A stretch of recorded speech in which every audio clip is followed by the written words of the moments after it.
Rockstar Games is in shambles today, from delaying GTA 6 to looming legal threats. Rockstar's taking a lot of heat right now, and you know what? They deserve every little bit of it. You don't shit on people who are trying to help you make $10 billion.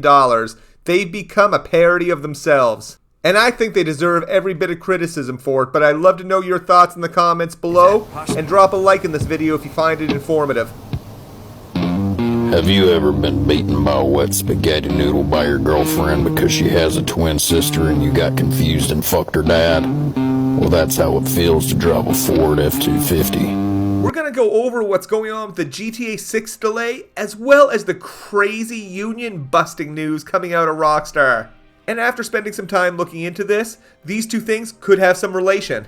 If you enjoyed this video, give it a like, and if you are new to the channel, make sure to subscribe.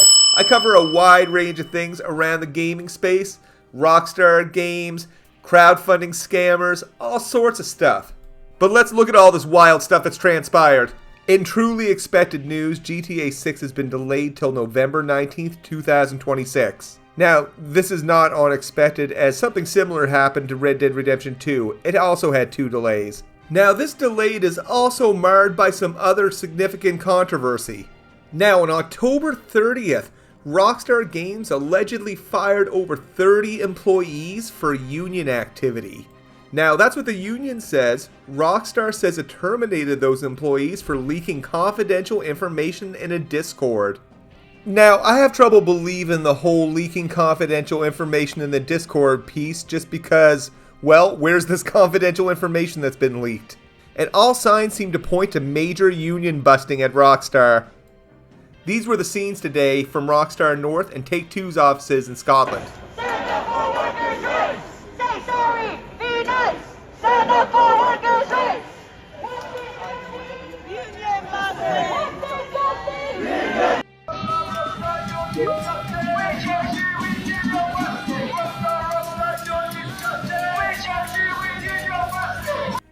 And we got an incredibly rare statement from a verified Rockstar employee. I've left the link to the GTA forums topic if you want to read it yourself, but we're going to go over it right here. This is some rare and wild stuff. Understandably, I want to remain anonymous due to retaliation from the company, but I may be willing to verify I'm an employee with Spider-Vice if required. If we take a look down further, he did that. He's also a member of the union. I've been reading a lot of discussion on here and elsewhere about the firing of more than 34 of my colleagues last week, 31 in the UK and 3 in Canada, and have seen a lot of disinformation and lies that are really concerning. Particularly concerning how so many folks are willing to believe the company's excuses. Last week, my colleagues who were in the studio were each individually messaged by HR for a short friendly meeting under the friendly guise of, "Hey, are you free for a quick chat?"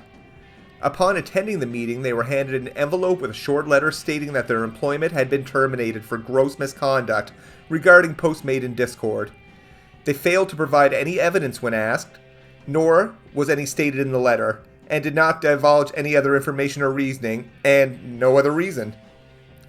They refused their right to union representation in the disciplinary meeting, which is against UK employment law, and were frog marched out of the studio, with the meeting lasting less than 5 minutes.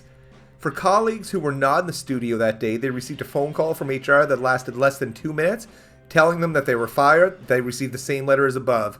I am aware of one employee who had a panic attack at this moment, and HR hung up on them during this panic attack, not caring at all about their well-being. These colleagues of mine were hard-working and spent many, many years at Rockstar in critical roles, with colleagues who have been at Rockstar for more than 18 years, and none of them have ever had a disciplinary in that time. They are not easily replaced and will certainly affect us in making our project deadlines. That statement alone makes me wonder if the firing of these employees have to do with this delay, as some of these members were quite senior. And we're in crunch time now. I know Rockstar has a lot of employees, but replacing people takes time. These are very senior artists, animators, QA testers, designers, programs, and producers, including leads.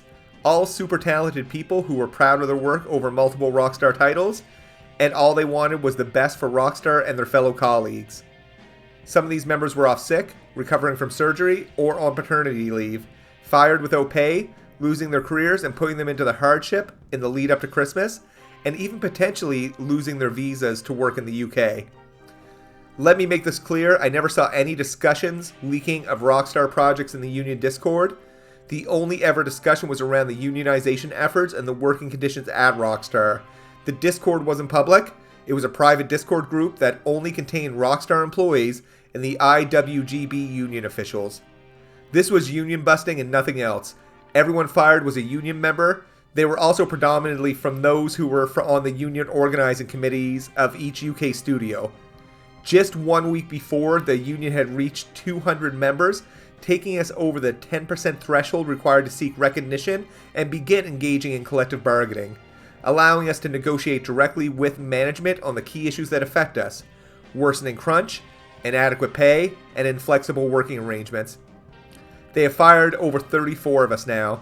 There were over 250 of us in the union employee Discord group. There is a fear that if they get away with this, they'll have nothing stopping them from doing this again and again. Those of us who are lucky and remain for now work in fear. Fearful when talking to each other at the tea prep, fearful that we're next in line and easily got rid of, too scared to go outside the studio and talk to or even acknowledge our colleagues outside protesting for fear of reprisal. Morale at the studios at a rock bottom when we should be excited about what's to come next year. We're totally deflated and our trust and confidence in others is totally shot. What is the truly heartbreaking part, as for us in the union, all of our ambition to make Rockstar a happier, fairer, safer, and more equitable place? That's all. What has happened clearly shows that we care more about the well-being of our colleagues at Rockstar than the company does. The union remains unbowed and is fighting to win the reinstatement of every dismissed employee of the staff at Rockstar through legal means and campaigns. This fight is critical. If Rockstar can get away with this, they will keep treating their workers with disdain, disrespect, and subjecting them to continued illegal treatment. And he thanks people for the time, has a link to help support those that are impacted.